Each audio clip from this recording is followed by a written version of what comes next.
இந்த வீடியோவில் நம்ம என்ன பார்க்க போறோம்னா, மே 2026 ரிஷபராசிக்காரர்களுக்கு எத்தகைய ஒரு மாதமாக பலாபலன்கள் நிறைந்த ஒரு மாதமாக இருக்க போகுதுங்கிறது சயின்டிஃபிக் வேதிக் அஸ்ட்ராலஜி முறையில் எந்த விதத்திலும் மிகைப்படுத்தாமல் மூட நம்பிக்கைக்குள்ள பரிகாரங்கள் அது மாதிரி விஷயத்தில் போகாமல் இந்த ஒளி தத்துவம் உங்களுடைய போன ஜென்மத்தில் செய்த பாவ புண்ணிய கர்மா இந்த ஜென்மத்தில் உங்களுடைய ஜாதகமாக கோச்சார அமைப்பாகவும் தசாபுக்திகளாகவும் எப்படி உருவெடுக்க போகிறது, எது மாதிரி விஷயங்கள் அடுத்து வரக்கூடிய அமைப்பு இருக்கு, எது மாதிரி வாழ்க்கை சம்பவங்கள் வரப்போகுது, எது மாதிரி விஷயங்கள் நமக்காக காத்திருக்குதுங்கிறது மே 2026 ரிஷபராசிக்காரர்களுக்கு எப்படி இருக்க போகுதுங்கிறது சயின்டிஃபிக் வேதிக் அஸ்ட்ராலஜி முறையில் துல்லியமாக பார்க்க போகிறோம்.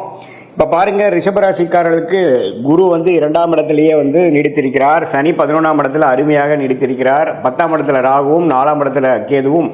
எந்த ஒரு மாற்றமும் மே மாதம் நடக்கப் போகிறதில்லை, எந்த ஒரு பயிற்சியும் நடக்க போகிறதில்லை. ஆண்டு கிரகத்தை பொறுத்த வரைக்கும் ஜூன் முதல் வாரத்தில் தான் குரு பயிற்சி ஆகுதுங்கிறது உங்களுக்கு தெரியும். மே மாதத்தில் ஒன்றும் மாற்றங்கள் இல்லை, பயிற்சிகள் கிடையாது. அதே சமயத்தில் ரிஷபராசிக்காரர்களுக்கு அதிபதி சுக்கிரன், அவர் எப்படி இருக்காருன்னு பார்த்தீங்கன்னா, சுக்கிரன் ராசிக்குள்ளேயே இருப்பது மிகவும் அருமை. மாதம் ஸ்டார்ட் ஆகும் பொழுது சுக்கிரன் ராசிக்குள்ளேயே இருக்கிறார். மாதத்தின் 3வது வாரம் 4வது வாரம் second half of the May month தான் பார்த்தீங்கன்னா 2ஆம் இடம் என்று சொல்லப்படுகிற மிதுனத்துக்கு மாறுகிறார்.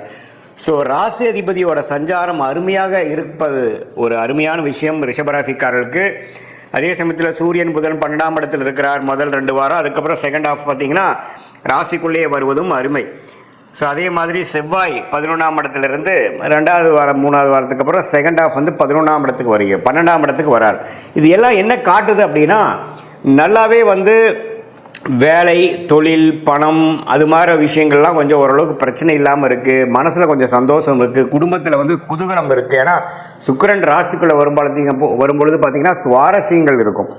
குரு வேற 2ஆம் இடத்துல இருந்து நல்லாவே நல்ல அமைப்பில் இருக்கிறார். ஸோ கண்டிப்பாக உங்களுக்கு போன 6 மாதமாக இருந்ததோட மே மாதங்கள் சில விஷயங்கள், காதல் விஷயங்கள், குடும்பத்துல மனைவியா இருந்தா கணவன், கணவனா இருந்தா மனைவி, எதிர்பாலத்துல மேல கொஞ்சம் அன்பு பாராட்டுற மாதிரி, கொஞ்சம் புரிதல் அதிகமாகிற மாதிரி, சில விஷயங்கள் நல்லது நடக்கிற மாதிரி ரிலேஷன்ஷிப் கெயின் கிடைக்கக்கூடிய அமைப்பு ரிஷபராசிக்காரர்களுக்கு உண்டு.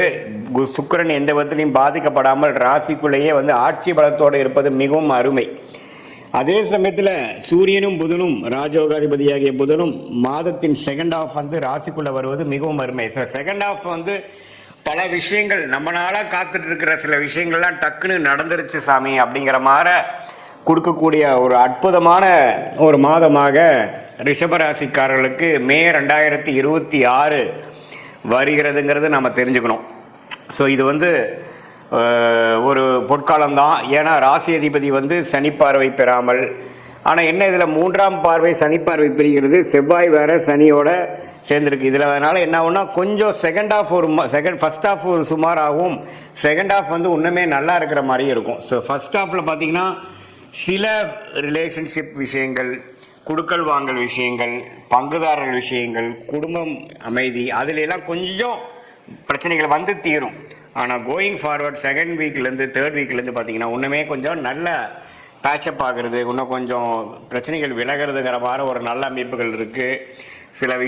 சில வாகனத்தை, பழைய வண்டியை கொடுத்து புது வண்டி வாங்குறது, கார்னு எடுத்துட்டிங்கன்னா ஒரு மேனுவல் வண்டி வச்சுருக்கீங்கன்னா அதை கொடுத்து ஆட்டோமேட்டிக் வாங்குறது, பழைய வீட்டில் சில விஷயங்கள்லாம் மாற்றுறது, பழைய சோஃபா கொடுத்து மாற்றுறது, ஒரு புதுசாக மாடர்னான சில ஃபெசிலிட்டி வாங்குறது, கம்ஃபோர்ட் பண்ணிக்கிறதுங்கிற மாதிரி சில லோன் எடுத்து வாங்கிக்கிறது, அது மாதிரி விஷயங்கள்லாம் ரிஷபராசிக்காரர்களுக்கு அற்புதமாக கொடுக்கக்கூடிய, வசதிப்படுத்திக்கக்கூடிய, சொகுசை இன்க்ரீஸ் பண்ணிக்கக்கூடிய, அதிகரிக்கக்கூடிய ஒரு அற்புதமான மாதமாக மே மாதம் 2026 ரிஷபராசிக்காரர்களுக்கு வருது. சில பேர்த்துக்கு பார்த்தீங்கன்னா திருமணம் ஆகாதவங்களுக்கு டக்குன்னு திருமணம் நடக்கிறது, காதல் விஷயத்தில் ஒரு நல்ல டக்குன்னு ஒரு சில விஷயங்கள் கைகூடுறது. அதே சமயத்தில் தொழிலில் கொஞ்சம் அப்படி இப்படி போயிட்டு இருக்கிறவங்களுக்கு டக்குன்னு ஒரு கான்ட்ராக்ட் கிடைக்கிறது, ஒரு நல்ல ஆர்டர் கிடைக்கிறது, அது மாதிரி விஷயங்கள்லாம் இருக்குது. இதில் ஒரே ஒரு விஷயம், மாதத்தின் முதல் 2 வீக்ஸ் பார்த்தீங்கன்னா செவ்வாய்ங்கிற கிரகம் சனியோட சேர்ந்துருக்கிறதுனால கொஞ்சம் பார்ட்னர்ஷிப்பு, மனைவியாக இருந்தால் கணவன், கணவனாக இருந்தால் மனைவிங்களை மட்டும் கொஞ்சம் கருத்து வேறுபாடுகள், பிரச்சனைகள் அப்புறம் விலகலாம். ஸோ ஃபஸ்ட்டு ஆஃப் கொஞ்சம் கேர்ஃபுல்லாக இருக்கணும். செகண்ட் ஹாஃப் ஆஃப் மே மாதம் 2026 நல்ல ஒரு அமைப்பாக வருகிறதுங்கிறது நம்ம தெரிஞ்சுக்கணும். வருமானம் வர வேண்டிய பணம் வந்து தேர்ட் ஃபோர்த்தில் தான் வருது. இதுதான் வந்து ஒரு ரிஷபராசிக்கு பொதுவான பலன்கள் மே 2026 சயின்டிஃபிக் வேதிக் அஸ்ட்ராலஜி முறையில். இது இன்னுமே துல்லியமாக நீங்கள் பார்க்கணும், என்ன மாதிரி தசாபுக்திகள் நடக்குது அப்படிங்கிறலாம் தெரிஞ்சு நீங்கள் பார்க்கணுன்னா உங்களுடைய பிறந்த தேதி, பிறந்த நேரம், பிறந்த உரை கொடுத்து உங்களுடைய ஜாதகத்தை திருக்கணித பஞ்சாங்கம் பிரகாரம் போட்டு நீங்கள் ரிஷபராசியில் ரோகிணி நட்சத்திரத்தில் பிறந்திருக்கீங்களா, கிருத்திகை நட்சத்திரத்தில் பிறந்திருக்கீங்களா, மிருகசீரிஷ நட்சத்திரத்தில் பிறந்திருக்கீங்களா, இப்போ உங்களுக்கு என்ன தசாபுக்தி போய் கொண்டிருக்கிறது, தசநாதன் புக்திநாதன் இப்போ நம்ம பேசின கோச்சாரத்தில் எப்படி இருக்கிறார், என்ன லக்னத்தில் பிறந்திருக்கீங்க, அந்த லக்னத்துக்கு யோகமான தசைகள் போயிட்டு இருக்காங்கிறதெல்லாம் சேர்த்து வைத்து இப்போ நம்ம பேசின பொது பலனையும் சேர்த்து வைத்து பார்க்கும் பொழுது இன்னுமே துல்லியமான பலன்களை எடுக்கலாம். இன்னுமே அதை வந்து நம்ம வந்து அடுத்து வரக்கூடிய ஷார்ட் டேர்ம் எப்படி இருக்குது, அடுத்து வரக்கூடிய லாங் டேர்ம் விஷயங்கள்லாம் எப்படி இருக்குது, எந்த மாதிரி விஷயத்தில் கேர்ஃபுல்லாக இருக்கணும், எந்த மாதிரி விஷயத்தை வந்து நமக்கு பிராப்தமாக இருக்குது, எந்த நேரத்தில் நமக்கு நல்ல மாற்றங்கள் உண்டு, எதை எப்போது எதிர்பார்க்கலாம் அப்படிங்கிற விஷயத்தை நம்ம தெரிந்து கொண்டேமானால் அதுக்கு தகுந்த மாதிரி வாழ்க்கையில் நம்மளுடைய எதிர்பார்ப்புகளையும் செயல்பாடுகளையும் அதுக்கு தகுந்த மாதிரி நாம் வந்து வடிவமைத்து கொண்டு அது பிரகாரம் நம்ம வாழும் பொழுது தேவையற்ற ஃப்ரஸ்ட்ரேஷன்ஸ், தேவையற்ற ரெஸ்ட்லெஸ்னஸ், தேவையற்ற அதிருப்திகள், விரக்திகள், அது மாதிரி விஷயங்கள்லாம் தவிர்த்து எது எப்போ நடக்குமோ அதை கரெக்டான நேரத்தில் கரெக்டான இதில் செஞ்சு எதையுமே நாம் அதிகமாகப்படுத்தி தேவையற்ற விரயங்கள், தேவையற்ற சமய விரயங்கள், தேவையற்ற பொருள் விரயங்களை செய்து அதுக்கப்புறம் பார்த்திங்கன்னா அடடா இது நமக்கு செட் ஆகலை அப்படின்னு தெரிஞ்சு அதுக்கப்புறம் கரெக்டான பாத்துக்கு வரும்பொழுது நமக்கு பணமும் போச்சு, டைமும் போச்சு. நம்ம ஒன்றும் 1000 வருஷம் வாழ போகிறதில்ல. நல்ல ஒரு ஆயுசு இருந்தால் ஒரு 75-80 வருஷம் வாழும் பொழுது அது நம்ம வேலை தொழிலுங்கிறது ஒரு 30-40 வருஷம் தான் நம்ம வந்து உருப்படியாக பண்ண போகிறோம். அதில் வந்து நிறைய தவறுகளும் பிரச்சனைகளும் தேவையற்ற விஷயங்களும் நாம் செய்யும் பொழுது நம்மளுடைய முயற்சியை, நம்மளுடைய வளர்ச்சியை நாமளே தடுத்து நம்மளுடைய வேகத்தை குறைக்கக்கூடிய அமைப்பாக போய்விடும்.